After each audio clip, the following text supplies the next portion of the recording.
शुक्लाम्बरधरं विष्णुं शशिवर्णं चतुर्भुजं प्रसन्नवदनं ध्यायेत् सर्वविघ्न उपशान्तये। प्राणानायम्या ममोपात्त समस्त दुरितक्षयद्वारा श्री परमेश्वर प्रीत्यर्थं करिष्यमाणस्य कर्मणः अविघ्नेन परिसमाप्त्यर्थम् आदौ महागणपति पूजां करिष्ये। उपस्पृश्य ब्रह्मलोकात् आशेषात् आलोकालोकपर्वतात् ये वसन्ति द्विजादेवाः तेभ्यो नित्यं नमो नमः। आसनपूजा। आसनमन्त्रस्य पृथिव्या मेरुपृष्ठऋषिः सुतलं छन्दः श्रीकूर्मो देवता। पृथ्वीत्वया धृता लोका देवी त्वं विष्णुना धृता त्वं च धारय मां देवी पवित्रं कुरु चासनम्। घण्टापूजा। आगमार्थं तु देवानां गमनार्थं तु रक्षसां घण्टारवं करोम्यादौ देवताह्वानलाञ्छनम्। विघ्नेश्वर पूजा। गणानां त्वा गणपतिं हवामहे कविं कवीनामुपमश्रवस्तमम्।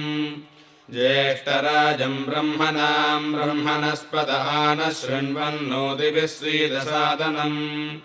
अस्मिन् निद्राबिम्बे महागणपतिं ध्यायामि आवाहयामि। आसनं समर्पयामि अर्घ्यं समर्पयामि पाद्यं समर्पयामि आचमनीयं समर्पयामि वस्त्रं समर्पयामि उपवीतं समर्पयामि गन्धान् धारयामि पुष्पमालां समर्पयामि पुष्पैः पूजयामि। ॐ सुमुखाय नमः। ॐ एकदन्ताय नमः। ॐ कपिलाय नमः। ॐ गजकर्णकाय नमः। ॐ लम्बोदराय नमः। ॐ विकटाय नमः। ॐ विघ्नराजाय नमः। ॐ विनायकाय नमः।